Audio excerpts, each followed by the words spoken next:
하나님께서 함께 하시는 참 놀라운 그 신앙의 그 역사 가운데 특별히 저는 한 가지, 하나님께서 우리 모든 성도들에게 특별히 우리 성도도 그렇지만 그리스도인으로서 거듭난 우리들을 향해서 하나님께서 말씀하시는 너무 소중하고 존귀한 그리고 중요한 말씀들이 있다. 그런데 어떤 말씀들은 사실 좀 잊어버리고 그렇게 해도 되지만 잊지 말아야 될 중요한 것들이 있다 하는 것을 참 많이 생각합니다. 오늘 저와 함께 같이 이렇게 말씀을 같이 찾아가면서 같이 묵상하면서 또 선포도 하시고 이러면서 좀 정해진 시간 안에 우리가 좀 말씀을 나눴으면 좋겠다 그렇게 생각합니다. 우리가 그 창세기부터 요한계시록까지 말씀 가운데 특별히 창세기 1장 1절은 우리가 누구나 다 암송하고 있는 중요한 말씀입니다. 태초에 하나님이 천지를 창조하시니라. 이 말씀 가운데 담겨 있는 웅대한 그 하나님의 그 위대하심, 이것이 이 말씀 한 구절에 사실 다 담겨 있습니다.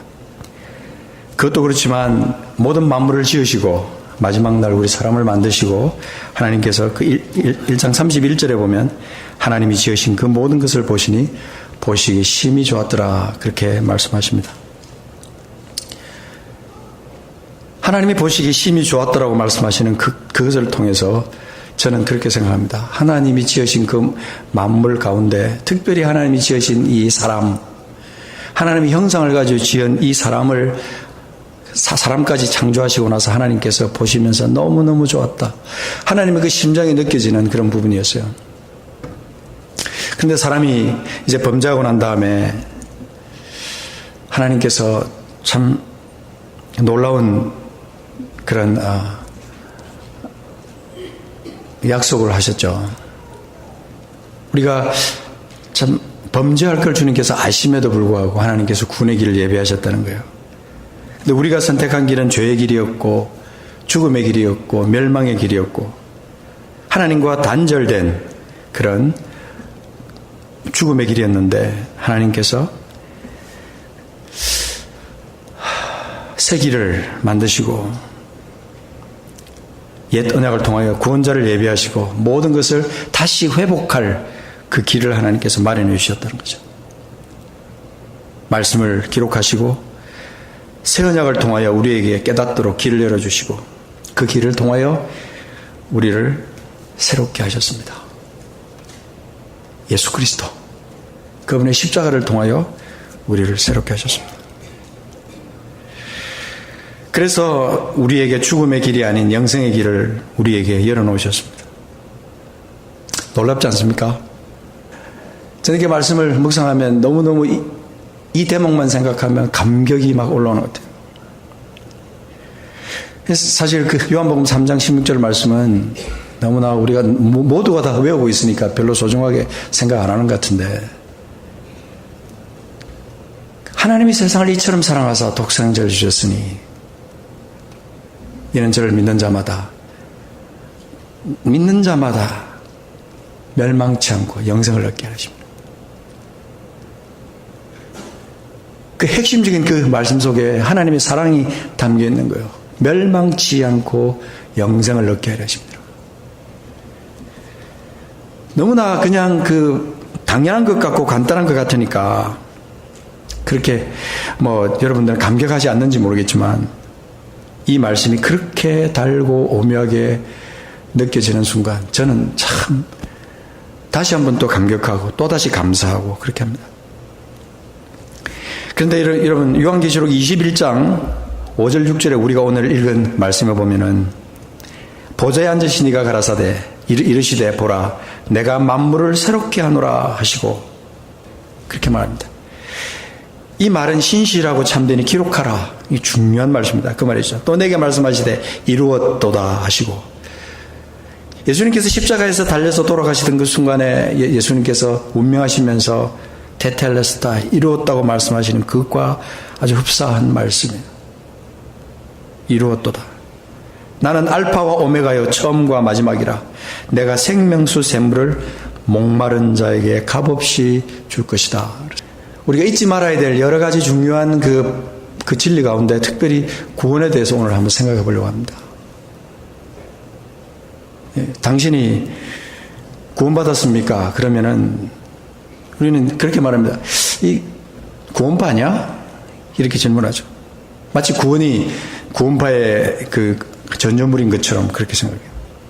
근데 여러분, 혹시 여러분에게 누가 구원받았습니까? 라고 말하면요, 그 질문에 대해서 거부하지 마세요. 다시 자신을 돌아보셔야 돼요. 여러분 구원받으셨습니까? 별로 감동이 없이, 아니면 정말 내가 정말 구원받았나 안 받았나 고민하느라고 지금 표정이 지금 그러실지도 모르는데, 성령께서 나에게 왜 이 말씀을 오늘 이 교회에서 전하라고 했는지 잘 모르겠어요. 그러나 그냥 성경에서 주시는 말씀을 제가 지금 이제 나누려고 합니다. 구원파가 나온 이후에 구원, 거듭남에 대해 강조하는 것이 약화되어 버렸어요. 예수 믿으면 천당 간다. 예수 천당 불신 지옥. 뭐 이런 말을 굉장히 식상한 말로 듣는 그런 어떤 분위기도 있는 것 같아요. 근데 사실은 끊임없이 계속해서 우리가 성도들 향해서 서로에게 구원받으셨습니까? 거듭나셨습니까? 라는 질문을 하고 또 받고 그것에 대해서 깊이 생각해보는 그런 시간이 있어야 된다는 것이죠. 우리는 사실은 천국 가기 위해서, 천당 가기 위해서 사는 사람들은 아닙니다. 천당 가는 것은 기본적으로 따놓은 것입니다. 아멘? 누구나 다 이 땅을, 이 육신을 벗고 곧 우리가 이 땅을 떠나서 영원한 천국으로 갑니다. 거기서 영원히 주님과 함께 살게 됩니다. 그 모든 믿는 자에게 당연히 따라오는 당연한 것입니다. 기본적으로 따놓은 것이죠. 근데 여러분, 히브리서 2장 1절부터 3절까지 말씀 보면 이런 말씀이 있습니다. 우리는 들은 것에 더욱 유념함으로 우리가 흘러 떠내려가지 않도록 함이 마땅하니라. 이 말씀에 잘 보시면 우리가 무엇을 찾아야 되는지 알 수 있습니다. 천사들을 통하여 하신 말씀이 견고하게 되어 모든 범죄함과 순종하지 아니함이 공정한 보응을 받았거든. 우리가 이같이 큰 구원을 등한히 여기면 어찌 그 보응을 피하리요. 이 구원은 처음에 주로 말씀하신 바요 들은 자들이 우리에게 확정한 바다. 그랬습니다. 여기서 말하는 큰 구원, 천사들을 통하여 하신 말씀이 견고하게 되어 모든 범죄함과 순종하지 아니함이 보응을 받았지만 우리는 큰 구원을 받았어요. 할렐루야. 여러분, 이 구원의 감격에 대해서 여러분 자신을 짚어보셔야 돼요. 내가 이 큰 구원을 받은 사람으로서의 감격이 있는가? 오늘날 우리는 너무나 많은 말씀들을 듣습니다. 아주 매끈하고 깔끔한 그런 어떤 메시지를 들으면서 재밌고, 그죠? 아주 만담 같은 그런 말씀들을 들으면서 진리인 줄 알았는데, 마치 진리인 줄 알았는데 종교적인 그런 것도 너무 많고, 우리는 하나님의 말씀 앞에서 우리 자신을 내려놓고 이 구원에 대해서 우리 자신을 깊이 되돌아봐야 됩니다. 깨어있어 말씀을 되씹으며 진리를 찾아야 하고, 말씀이 그러한가요? 말씀에서 진리를 꿰어내야 합니다. 그 교회 공동체가 그 일을 해야 하고, 서로가 진리에 대해 함께 목말라 하고, 구원의 감격을 서로 나눌 수 있는 그런 어떤 깨어있는 영적 공동체가 되어야 된다는 것입니다. 우리가 하나님을 진심으로 사랑한다면 하나님의 계명은 우리가 그렇게 무거운 것이 아닙니다. 계명을 지키는 것이 율법조항을 따라서 하는 그것이 어떤 때는 참 어렵다 이렇게 생각할 수 있지만, 그래서 우리 주님은 딱 한 가지, 우리 주님 십자가에 달리시기 전에 주님께서 하신 말씀 중에 중요한 것은 온 율법과 선지자의 강령이라고 말씀하신 하나님을 사랑하고 이웃을 내 몸처럼 사랑하라 하신 그 말씀, 그 그 말씀 안에 다 들어있는 거예요. 그래서 요한일서 5장 3절에 보면 하나님을 사랑하는 것은 이것이니, 여기 보면 하나님을 사랑하는 것은 이것이니 우리가 그의 계명들을 지키는 것이라. 하나님을 사랑하는 것과 그의 계명들을 지키는 것을 이꼴로 놓고 있어요. 그의 계명들은 무거운 것이 아니다 하고 말합니다. 우리가 예수 그리스도를 만난 다음에 그 감격이 우리 속에 있느냐 하는 것은 참 중요합니다. 그래서 저는 구원에 대해서 묵상하다가 구원은 이런 것이다 라고 제 나름대로 한번 정의를 내려봤는데, 그냥 저 자신의 정의가 아니에요. 말씀을 통한 정의라고 생각합니다. 첫 번째로 구원은 회복이다, 그렇게 말하고 싶습니다. 어떤 회복이냐? 하나님의 창조로 돌아가는 작업이에요. 하나님께서 태초의 천지를 창조하신 후에 주님께서 그렇게 말씀하셨어요. 그죠? 그 지으신 것을 보시니 너무 좋았더라. 하나님이 말씀하시는 그 본래의 모습, 그것으로 우리가 돌아가는 거죠. 정령 죽지 아니하리라 말씀하신 그 하나님과의 연결이 죄로 말미암아 끊어져 버렸었는데, 주님과 단절되었던 우리들 정령 죽으리라. 하나님과의 분리를 말하는 거죠. 육신이 죽는 그것만 아니에요. 하나님과의 분리예요. 죄의 삭은 사망이요 하나님의 은사는 우리 주 그리스도 예수 안에 있는 영생이니라. 죄의 삭이 사망이고 그 다음에 우리가 예수 그리스도를 통하여 받은 것이 영생이에요. 그러니까 하나님과의 분리가 가장 무서운 것입니다. 사람과 사람이 분리되는 것보다 그 상상할 수 없는 어마어마한 분리, 영원한 죽음, 그게 가장 무서운 겁니다. 이것을 회복하는 것이 구원입니다. 구원, 일시적인 회복, 기분상의 회복, 종교적인 분위기로 인해서 회복된 것처럼 느껴지는 그런 어떤 회복, 그거 말하는 거 아닙니다. 나는 하나님과의 관계가 정상적으로 회복되었는가? 내가 거듭난다고 하는 것은 육신의 일이 아닙니다. 사실은, 그죠? 육신의 일이 아니지만 그것이 너무나 중요합니다. 신앙 상태가 눈에 보이지 않기 때문에 우리가 무감각해지기 쉬운 거예요. 요한복음 3장 6절부터 8절에 보면 육으로 난 것은 육이요 영으로 난 것은 영이니 내가 내게 거듭나야 하겠다는 말은 놀랍게 여기지 말라.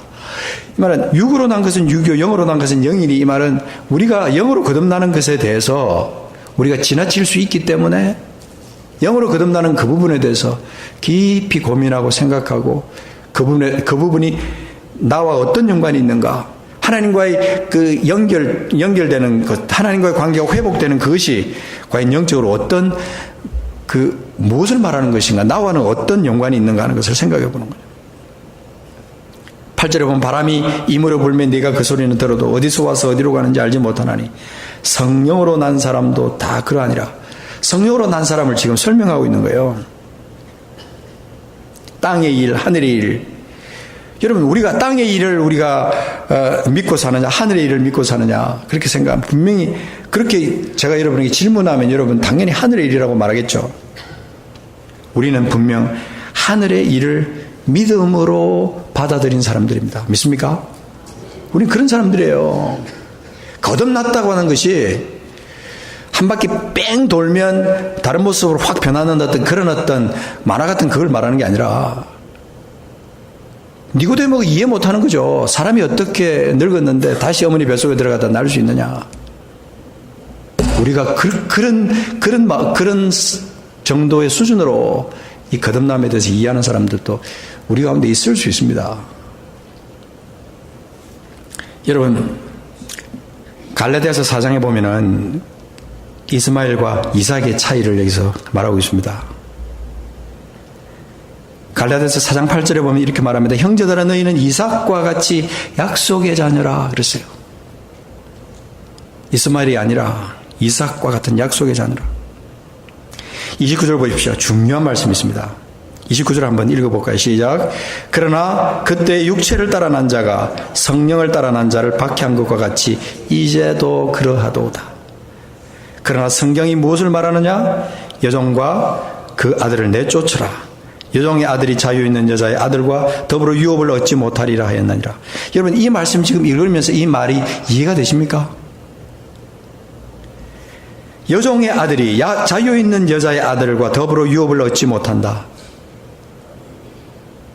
자, 하나님 나라의 유업이라는 것이 과연 우리가 이 거듭난 자와 어떤 연관성이 있느냐는 거죠. 다소 여러분에게 이것이 어려울 수도 있어요. 어렵게 와닿을 수도 있지만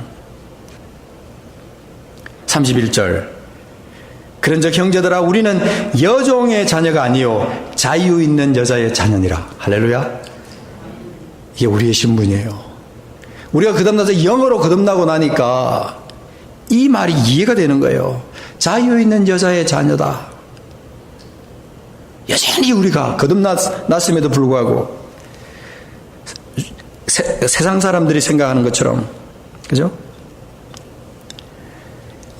여종의 아들처럼 그렇게 사는 거죠. 세상 사람들은 죽는 것을 생각할 때도, 죽는 것을 생각하는, 죽음의 문제를 생각할 때도 땅의 일을 생각합니다. 그러나 하늘의 일을 받아들인 사람들은 하늘의 관점에서 생각해요.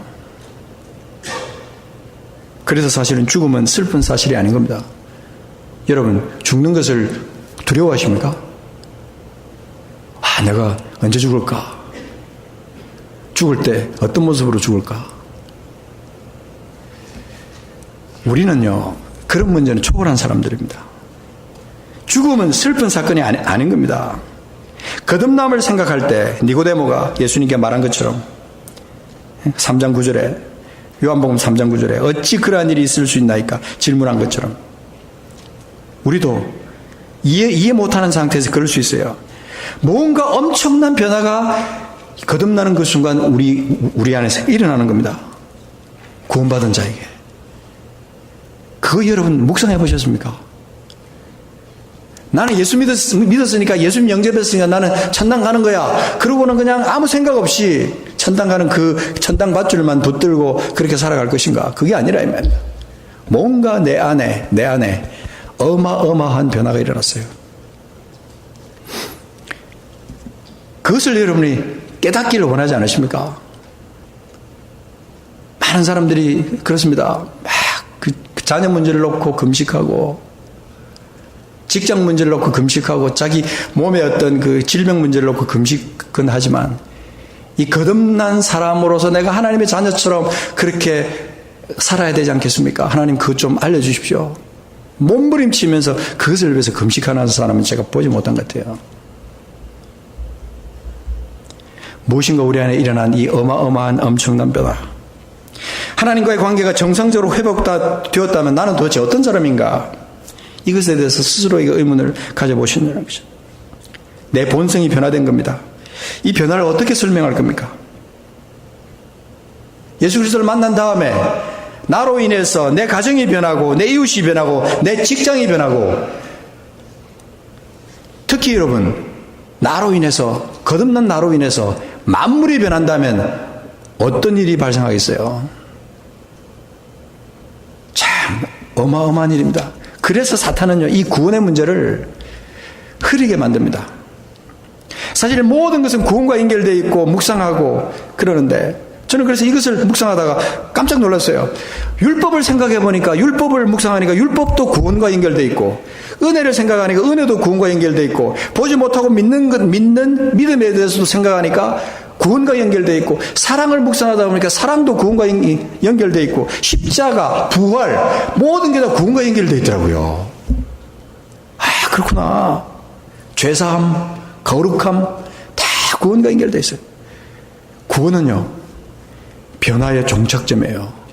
내가 구원을 받았다는 것은 옛 것이 죽고 내가 새 것으로 변화된, 그죠? 완전히 회복이에요, 회복. 완전히 내가 이전 것은 완전히 죽고 새롭게 되는 회복. 그래서 완전히 회복된 모습으로 하나님께 영광 돌리면서 이 땅을 살아가는 그리스도인의 삶, 그게 구원받은 사람의 삶인데, 그게 어떤 것일까? 두 번째로 구원은 변화다 생각합니다. 변화. 일시적으로 반짝하고 마는 그런 변화가 아니고, 예수 그리스도를 만날 때 정말 어마어마한 감격과 회개와 이런 것들을 통해서 회심이 있었다면 매일매일의 삶에서 하나님 나라 가는 그날까지 점진적인 변화로 이어지는 성화, 이런 변화, 하나님과의 관계가 회복되었다면 내겐 과연 어떤 변화가 일어났고 지금도 일어나고 있는가? 회복된 나는 과연 어떻게 변하고 있는가? 어떻게 변했는가? 구원은요, 죽음을 가져온 죄로부터의 승리입니다. 예수께서 죄를 이기시기 위해서 자신의 몸을 희생제물로 드리시고 부활하심으로 그 죽음으로부터 승리하심으로 말미암아 그 예수 그리스도를 믿는 우리를 그 죽음으로부터 승리하게 만드셨어요. 할렐루야. 이게 얼마나 놀라운 것인가. 그것을 믿는 믿음은 단순한 느낌이 아니라 전인적인 변화가 동반되는 겁니다. 어떤 놀라운 그 결단으로 시작되냐면 로마서 10장 9절에서 10절에 있는 것처럼, 그렇죠? 스크린에 있는 것처럼 내가 만일 내 입으로 예수를 주로 시인하며 또 하나님께서 그를 죽은 자 가운데서 살리신 것을 내 마음에 믿으면, 주로 시인한다는 건요, 이게 보통 일이 아닙니다. 내가 예수님을 주인으로 보신다는 거거든요. 주인, 액세서리가 아닙니다. 있어도 그만 없어도 그만 그런 존재가 아니라는 거예요. 그분은 나의 전부예요. 주인이에요. 죽일 수도 있고 살릴 수도 있는 주인입니다.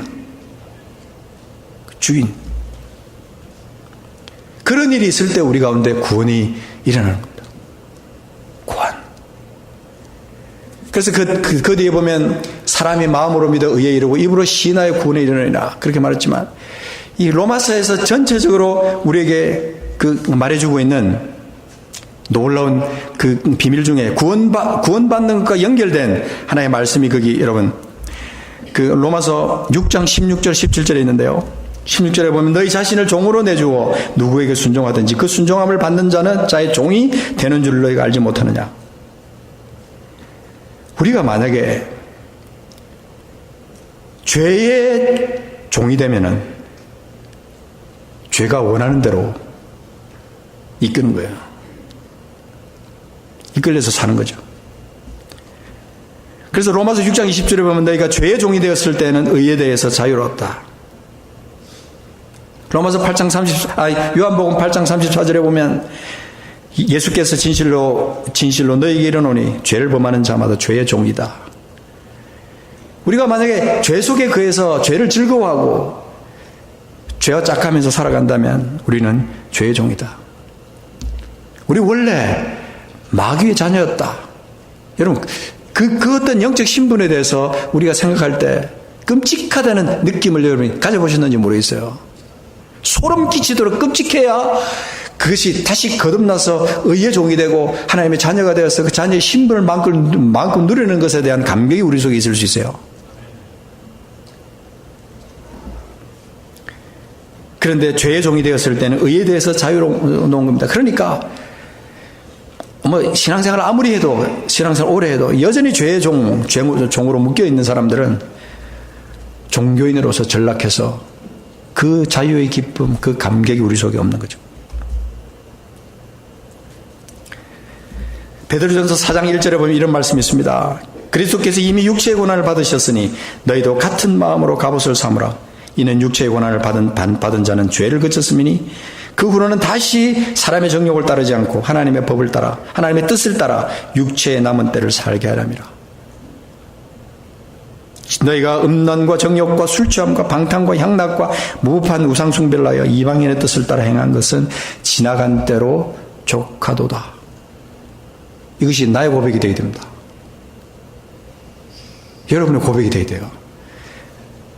여전히 지나간 대로 촉한 것이 아니라 여전히 거기에 묶여 사는 그런 사람은 이 구원의 어떤 정의로서 회복이 되고 변화가 되고 하는 그런 것에 대한 것과 상관없이 살아가는 거죠. 여전히 계속 죄의 종으로 살아가니까. 그래서 여러분, 우리 오늘 읽은 본문 요한계시록 21장 그 말씀에서 3절에서 7절까지 말씀을 딱 추각해서 보면 저는 이렇게 한번 정의를 내려보았습니다. 새롭게 된 만물 가운데 새하늘과 새 땅에서 영원히 살 사람들은 이 땅에서부터 구원의 감격 가운데 어떤 어려움이 있어도 죄를 이기며 사는 사람들이다. 새롭게 된 사람들. 고린도후서 5장 17절에 나오는 그 선언, 저는 가끔 이것을 이제 5.17 선언이라고 말합니다만, 사실 모든 침례교인들이 성경 말씀을 많이 하기 때문에 암송을 많이 하니까 이 고린도후서 5장 17절은 누구나 암송하고 있다고 믿습니다. 여러분도 암송하시죠? 그런즉 누구든지 그리스도 안에 있으면 새로운 피조물이라. 이전 것은 지나갔으니 보라 새 것이 되었도다. New creature. 이전 것은 다 지나가 버리고 완전히 새 사람이 된 새로운 피조물이 된 내가 내 신분도 모르고 내 자신의 정체성도 모르고 그저 이전에 그 죄에 끌려다니는 그 모습 그대로 살아간다면 주님의 심장을 찢는 것과 같은 그런 죄를 짓는 거죠. 사탄은요, 우리를 회색지대에 머물게 만듭니다. 구원에 관한 확증을 자꾸 뒤로 미루게 하고 그렇게 희미하게 만드는 거죠. 이단을 경계한답시고 무식한데도 유식한 것처럼 그렇게 살게 만듭니다. 종교인으로 그저 시간을 그냥 보내게 만듭니다. 말씀이 앞에 있어도 감격이 없습니다. 말씀을 들어도 말씀을 보아도 그저 종교적인 상태에 있으니까 감격이 없는 거죠. 그러다 보면 세월이 금방 지나가는 거죠. 매끄럽고 멋있는 설교에 매료되게 하고 진리 아닌 것을 진리인 양 착각하게 만들고 외모를 중시하게 만드는 이 사탄의 전략 속에 우리가 좀 빠져 있다는 겁니다. 축복, 건강, 재물의 복, 이 땅에서 행복과 연결이 되죠. 고난, 역경, 가난, 죽음, 이 땅에서의 불행, 이런 것들은 사실 우리가 바라지도 않습니다. 억지로 우리는 하나님 나라와 연결해서 예수 믿으면 복 받는다 그러더라. 그냥 거기다가 목을 메고 사는 거죠. 아슬아슬하게. 그것이 함정입니다. 죽음에서 나를 건져서 영생으로 들어가 계신 하나님의 능력, 그분의 구원의 어떤 위대함이 내게 있음을 잊고 사는 거예요. 잊어버리게 만드는 거죠. 간구하게 만드는 거죠. 죄와 죽음에서 구원과 영생의 길로 옮겼음을 잊고 살게 만드는 것이 사탄의 전략이에요. 바쁘게 종교적으로 그렇게 살면서 잊게 만드는 거죠. 천국을 소유한 사람은 이 세상에서 부유함에 만족하지 않습니다. 기회가 항상 있는 게 아니에요. 무감각한 상태에서 깨어나야 합니다. 지극히 교만하고 지극히 세상에 빠져서 살면서 종교인으로 머물러 있으면서 자신의 모습을 못 보고 주님과의 관계가 여전히 참 붙을락 말락 하는 상태이거나 아니면 아예 떨어져 있는데도 떨어진 것도 모르고 살아가게 하는 사탄의 전략 가운데서 그렇게 어리석게 살지 말라는 거죠. 하나님은 우리에게 속임을 당하지 않습니다. 진리를 알면서 습관적으로 거부하는 어떤 그런 죄 가운데 우리가 거할 수도 있어요. 여러분, 하나님을 속인다고 그러지만 하나님 절대 속지 않으십니다. 친구를 속이고 남편을 속이고 아내를 속이고 다 속인다고 해도 하나님은 속일 수 없어요.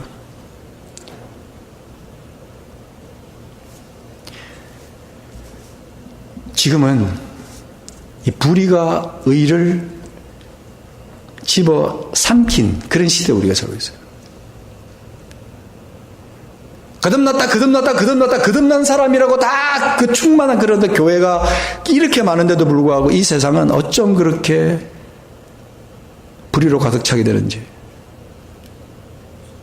마치 소돔과 고모라 시대처럼 의인 10명이 없어서 망한 그때처럼 지금 그런 것 같아요. 로마서 1장 18절 19절에 보면 이런 말씀이 있습니다. 하나님의 진노가 불의로 진리를 막는 사람들의 모든 경건치 않음과 불의에 대하여 하늘로 쫓아 나타나니 이는 하나님을 알만한 것이 저희 속에 보임이라 하나님께서 이를 저에게 보이셨다 그랬는데 우리는 여전히 불의로 진리를 막는 사람들의 모습에 우리가 서 있습니다. 하나님의 알만한 것이 우리 속에 있는데도 불구하고 거듭났다고 하면서 여전히 그렇지 못한 모습을 보이면서 살고 있습니다. 오늘 본문 속에 보면은 이기는 자라는 것이 나오는데, 여러분, 이기는 자는 누구입니까? 이 세상에 목매지 않고 주님의 십자가로 만족하고 죄의 종이 아니라 의의 종이 된 사람, 예수 그리스도의 십자가의 죽음을 헛된 것으로 만들지 않는 사람, 예수 그리스도를 주인으로 모시고 사는 사람. 그런데요, 그렇게 되는 길이, 그 길로 가는 첩경이 뭐냐면요, 아니 첩경도 첩경이지만 유일한 길이 바로 회개입니다. 회개. repentance.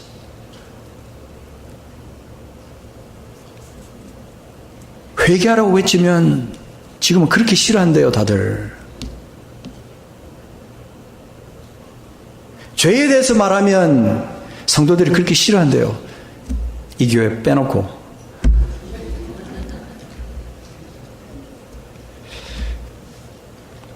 구원은 온전한 회개로부터 시작이 됩니다. 회개만이 구원으로 연결하는 통로예요. 참된 회개가 뭐냐? 여러분 고민해 보셨습니까? 내가 정말 주님 앞에 회개로 주님 앞에 나가고 있는가? 내가 정말 회개로 주님을 만나고 있는가? 내가 구원받았느냐 안 받았느냐를 스스로 체크할 수 있는 방법이 하나 있어요. 내가 죄에 대해서 민감하게 회개하고 있는가 하는 것입니다. 주님을 주인으로 모시는 삶을 매일 삶 속에서 민감하게 반응하고 회개하고 자기 자신의 내면을 체크하고 있는가 하는 것입니다. 여러분은 어떻습니까? 혹시 여러분이 습관적인 죄 가운데 빠져서 주님이 그렇게 싫어하는 습관적인 죄 가운데 빠져 있음에도 불구하고 회개하지 않는 딱딱한 마음을 갖고 있지는 않으십니까? 베드로서 3장 9절, 10절, 11절 이 말씀에 보면 이런 말씀이 있습니다. 주의 약속은 어떤 이들이 더디다고 생각하는 것 같이 더딘 것이 아니다. 오직 주께서는 너희를 대하여 오래 참으사 아무도 멸망하지 아니하고 다 구원받기에 이르기를 원하시느니라.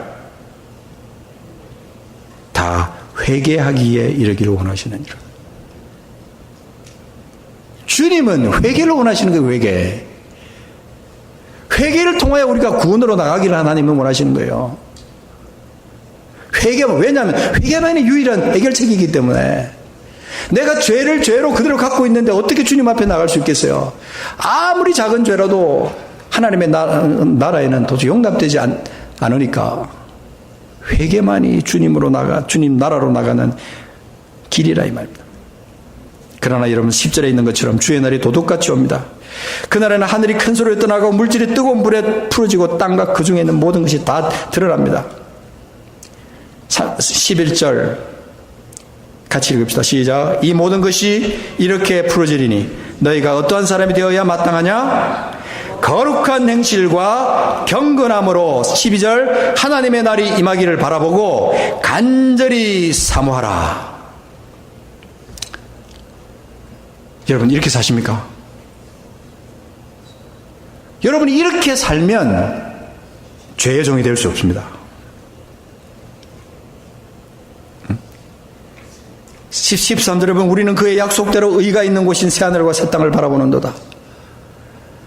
주님이 만물을 회복하고 다시 우리에게 참 허락하신 새하늘과 새 땅, 하시는 새하늘과 새 땅, 그것을 바라볼 수 있는 사람이 과연 우리 가운데 얼마나 될까?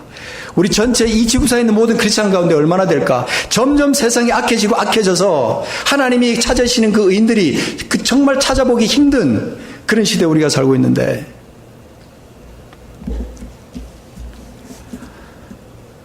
그래서요, 어떤 사람이 그랬대요. 휴거가 언제 일어났는지도 모르게 일어났을 수도 있다. 왜? 몇 사람만 들림 받았기 때문에 뉴스에도 나오지도 않아요. 전 충분히 가능성이 있다고 생각합니다.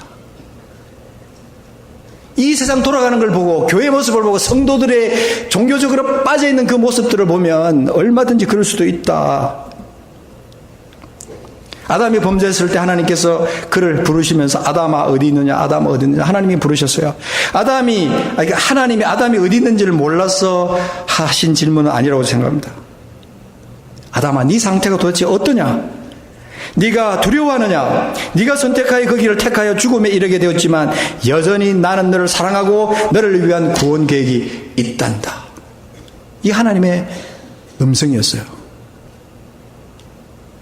그래서 하나님은 아담에게 동물의 가죽옷을 가지고 옷을 지어 입히셨어요. 어마어마한 언약적인 하나님의 액션이었어요. 죄인을 향한 액션. 여러분, 우리는 율법에 치우치거나 지나치게 행위를 강조해서는 안 되지만 우리 성도들에게, 거듭난 자에게 꼭 필요한 것은 회개에 합당한 열매입니다. 그 열매를 우리가 맺어야 되는 거죠. 내가 얻은 구원 이것이 실제적인가 아니면 허상인가? 생각만으로 그치는 건가? 그래 영적이니까 공중에 붕 떠있는 어떤 그런 허상인 것인가? 여러분, 하나님의 구원은 적당히 이루어진 것이 아닙니다. 값싼 구원이 아니라는 겁니다. 예수와 함께 죽고 함께 사는 길이 회개인데 그 회개를 통하지 않고 주님 앞에 나가려고 하는 사람들이 있어요. 마치 이 자리에 앉아서 그냥 예배 잘 드리면 천국 갈 것 같은 그런 착각에 빠져 있는 사람도 있을 수 있다는 거예요. 눈물 흘린다고 회개하는 건 아닙니다. 참된 회개는 두렵고 떨림으로 구원을 이루는 그 길을 지금 가고 있는 사람이에요. 구원의 길을 가고 있는 사람. 여러분에게 주어진 인생이 30년이 될지 40년이 될지 아무도 모릅니다. 그날과 그 시를 우리가 이 땅을 떠나서 하늘 날아가는 그 시기를 우리가 모른다는 것이 그 축복이에요. 그렇지만 두려워하셔야 돼요. 두려워하셔야 돼요. 참된 회개가 일어나야 됩니다. 무엇이 참된 회개인가? 여러분 고민해 보셨습니까? 개인적으로 내가 주님을 만나기 위해서 내가 회개를 하는데 참된 회개가 무엇인가? 교만한 사람은 결코 회개할 수 없습니다. 자기 스스로 합리화하거나 그렇게 해서 회개하지 않습니다. 자신의 죄와 허물이 바로 적나라하게 깨달아지고 어떻게 그 죄로부터 돌아설 수 있는지를 결단하는 그 순간부터 회개의 역사가 일어나기 시작합니다. 예수 그리스도를 진정한 삶의 주인으로 모시고 사는 법을 깨달아가는 그 순간 매일의 눈물과 감격 그리고 내 삶 속에서 하나님의 은혜가 넘쳐나서 그 감격으로 주체할 수 없는 삶을 살아가는 사람, 이런 사람이 거듭난 사람이라고 저는 믿습니다. 천지창조 이후에 역사상 가장 큰 사건이 바로 예수 그리스도의 십자가의 구속의 사건이라고 믿습니다. 주님이 운명하시던 날 어떤 일이 벌어졌습니까? 그 순간에 바위가 터지고 하늘이 열렸습니다. 무덤들이 열렸어요. 이 십자가 사건은 부활로 이어졌습니다. 그래서 누구든지 그리스도 안에 있으면 새로운 피조물이라. 영접하는 자 곧 그 이름을 믿는 자들에게 하나님의 자녀가 되는 권세를 주셨으니, 여러분 이 엄청난 구원의 사건 앞에서 우리가 좀 더 적극적으로 그 구원의 의미와 구원받은 사람으로서 삶에 대한 그 어떤 구체적인 행동들을 어떻게 해야 되는가에 대해서 여러분이 어프로치를 하셔야 돼요. 구원을 단순히 죽어서 천당 가는 것으로만 생각하지 마십시오. 요한복음 3장 5절에 보면 내가 진실로 너희에게로 오노니 사람이 물과 성령으로 나지 않으면 하나님 나라에 들어갈 수 없다. 이건 그냥 하신 말씀이 아닙니다. 예수님 말씀 철학적인 말씀이 아니에요. 이건 우리의 구원과 직결된 천국과 지옥과 연관되는 그런 말씀이에요.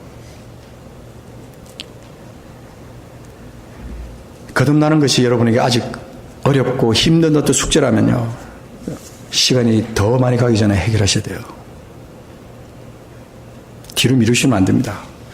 기회가 항상 있는 게 아니에요. 주님이 깨닫게 하실 때 회개해야 하고 돌이킬 시간이 있을 때 돌이켜야 하고 돌이켜서는 반드시 다시 그것을 반복하지 말아야 한다는 것입니다. 여러분 잘 아시는 미련한 5 처녀의 비유 잘 아시죠? 그것을 천국과 연결하여 말씀하신 것은 아주 깊은 의미가 있다고 저는 믿습니다. 충분한 기름이 준비되지 않았다는 깨달음, 내가 미련한 5 처녀와 같다라고 생각했을 때 하나님이 여러분에게 말씀하시는 건 뭔지 아십니까? 아 그래 나는 미련한 5 처녀가 될 거냐 지혜로운 5 처녀가 될 거냐 주님이 내게 깨닫게 하시는 거라. 그걸 주님께서 말씀하라는 게 아니라 이렇게 말씀하시는 것은 내가 충분한 기름이 준비되지 않았다는 것을 깨닫는 그 순간 여분의 기름을 빨리 준비하라는 뜻이에요. 그게 지금 이 순간. 이 말씀을 줬는데 불구하고, 이 말씀을 내가 받았는데 불구하고, 곧 신랑이 오실 텐데, 내가 여분의 기름이 없다는 것을 내가 느꼈는데도 뒤로 미루거나 교만해져서 나는 죄인이 아니야 라고 말할 수도 있고, 우리 성도들에게 하나님의 나라에 합당한 자로 되는 데 있어서 가장 중요한 터닝 포인트는 회개입니다. 온전한 변화는 새로운 피조물이 되는 거예요. 자신을 살아있는 제물로 하나님께 드립니다. 날마다의 내 삶이 하나님이 기뻐하시는 온전한 뜻 가운데 있는지를 점검합니다. 확인합니다. 체크합니다. 그리고 다시 바로바로 민감하게 반응해서 다시 회개함으로 돌이킵니다. 진심으로 거듭났으면 예배 시간에만 거룩해지고 그 외 시간에는 향락에 빠져 살 수 없습니다. 진심으로 거듭났으면 일만하게 뿌리가 되는 돈의 노예가 될 수 없다는 겁니다. 진심으로 거듭났으면 이 땅에 영원히 살지 않는다는 사실을 확실히 알고 있기 때문에 매일매일 떠날 준비를 하면서 삽니다. 진심으로 거듭났으면 복받기 위해 신앙생활을 하지 않습니다. 이 땅에 복을 받아서 뭐 하시겠다고요? 진심으로 거듭났으면 더 이상 죄의 종이 되지 않습니다. 지나간 대로 족하다. 얼마나 감사한가. 십자가를 통한 이 구원. 날 위하여 십자가에 모진 고통 받으사 대신 죽은 주 예수의 사랑하신 은혜여 보배로운 피를 흘려 영영 죽을 죄에서 구속함을 얻은 우리 어찌 찬양 안 할까. 어떻게 구원받은 사람이 찬양 없이 살 수 있겠어요? 어떻게 구원의 감기 없이 살 수 있겠냐고요? 여러분, 예수님을 다시 십자가에 못 박는 것이 뭔지 아십니까? 여러분, 히브리서 6장에 보면 이 말씀이 기록되어 있어요. 예수님을 다시 십자가에 못 박는 것은 뭐냐면요, 다시 옛 본성으로 돌아가는 거예요. 6장 1절 보십시오. 이 말씀 우리 침례교회라면 다 알고 있을 거예요. 말씀 공부를 많이 하니까. 자, 6장 1절 보시면, 그러므로 우리가 그리스도의 도의 초보를 버리고 죽은 행실을 회개함과 하나님께 대한 신앙과 침례들과 안수와 죽은 자의 부활과 영원한 심판에 관한 교훈의 틀을 다시 닦지 말고 완전한 대로 나아갈지니라. 여기서 여러분은 중요한 어떤 핵심적인 단어에 눈을 고정하셔야 돼요. 완전한 대로 나아갈지니라. 여전히 우리는 계속 그 도의 초보에 머물러 있어요. 어떻게 하면 천당 갈까? 어떻게 하면 죄를 짓다 보면 내가 이러다가 천당 못 가겠네. 부들부들 떨기만 하고.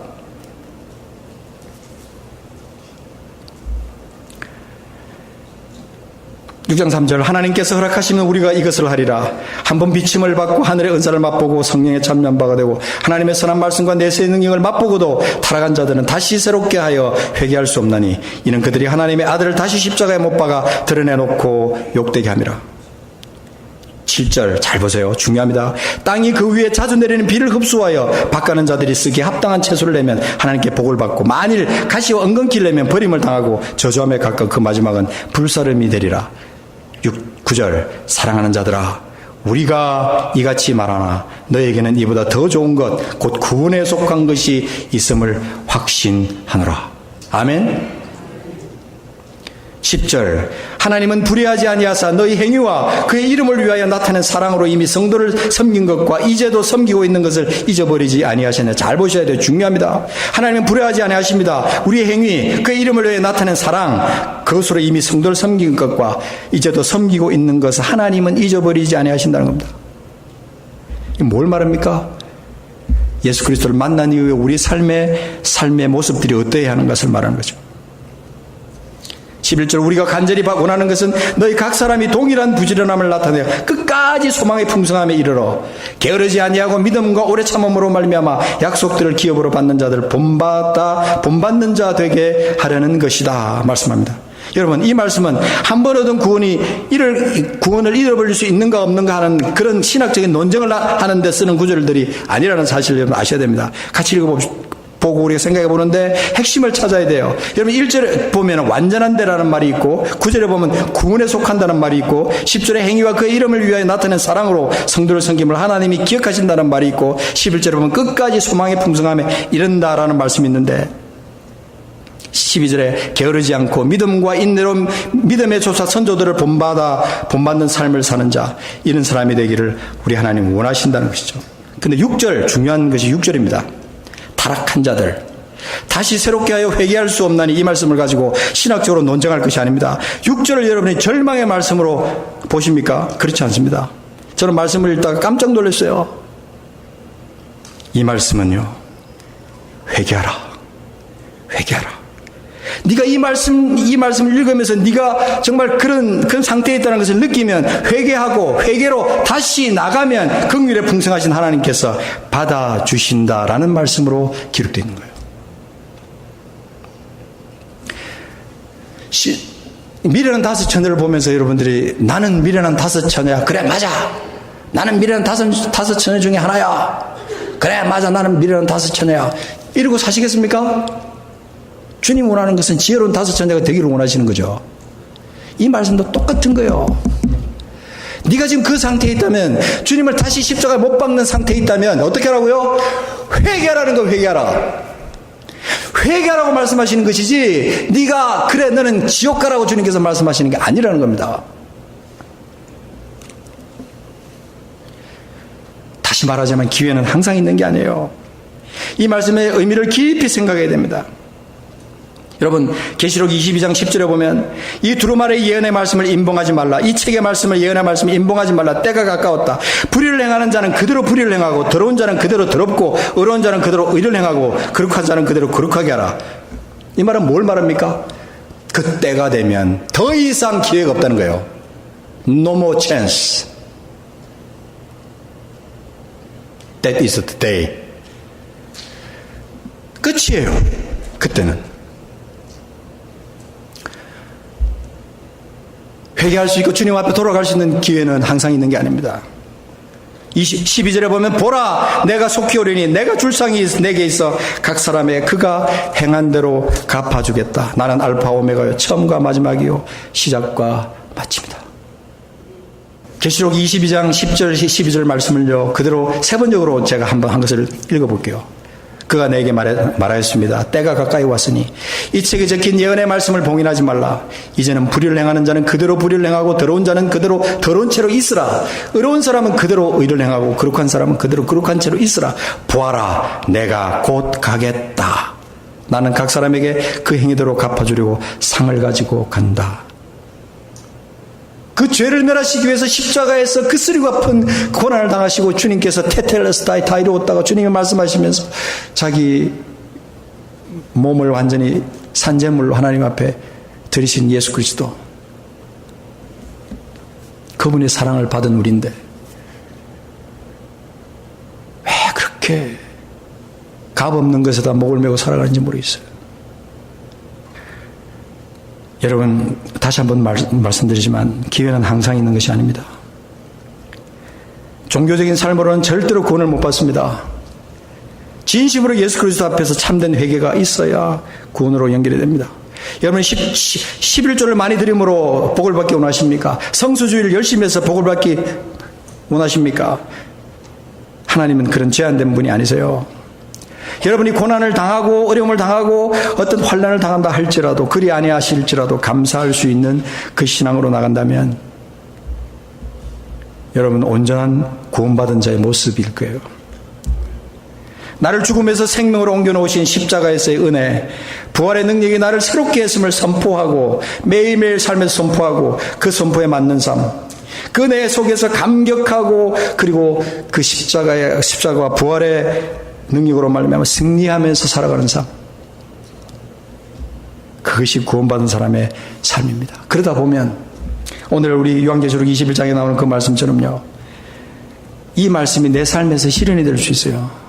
이 말씀이 분명히 먼 훗날 모든 사탄의 모든 권세를 다 결박하고 주님께서 새하늘과 새 땅을 만드시는 그때를 기록한 게 맞습니다. 그러나 이 말씀이 현실적으로 내게 주는 말씀은, 내가 만약에 예수 그리스도 안에서 거듭나서 정말 온전한 회개로 말미암아 하나님의 자녀가 되고 그 안에서 매일매일의 삶을 승리로 살아간다면 이 말씀은 곧 나의 말씀이, 지금에 맞는 나의 말씀이에요.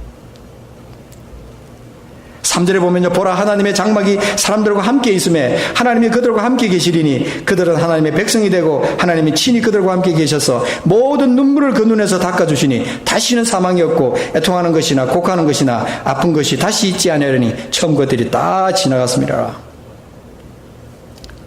할렐루야. 여러분들이 아멘하지 않는 것은 왜 그런 줄 아십니까? 이 말씀은 먼 미래에 관한 얘기야 라고 생각하니까 아멘이 안 나오는 거예요.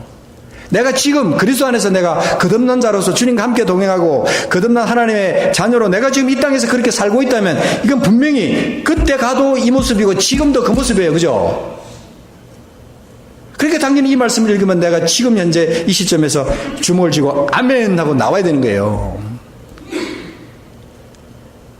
말씀이 먼 훗날에 있는 말씀이 아니라 모든 눈물을 그 눈에서 닦아주시니, 지금 내가 눈물을 흘릴 이유가 있습니까? 없습니까? 주님 안에서 모든 것이 이루어졌는데, 죽음까지도 내가 승리했는데 왜 내가 지금 여기서 눈물을 흘리고 있냐 이 말입니다.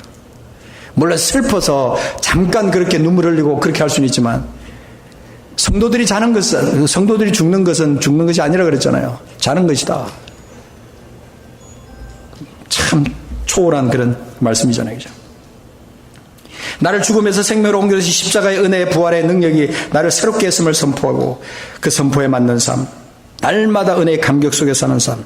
여러분 잘 아는 대로 이 세상은 분명히 악하고 험합니다. 그러나 나를 보혈로 새롭게 하신 주님은 강하시고 완전하십니다. 아멘. 그와 함께 있는 나도 그의 능력 안에서 그렇게 살 수 있습니다. 그게 구원받은 자예요. 거듭난 자예요. 근데 여러분 지금 얼굴을 보니까 별로 안 그런 것 같아요.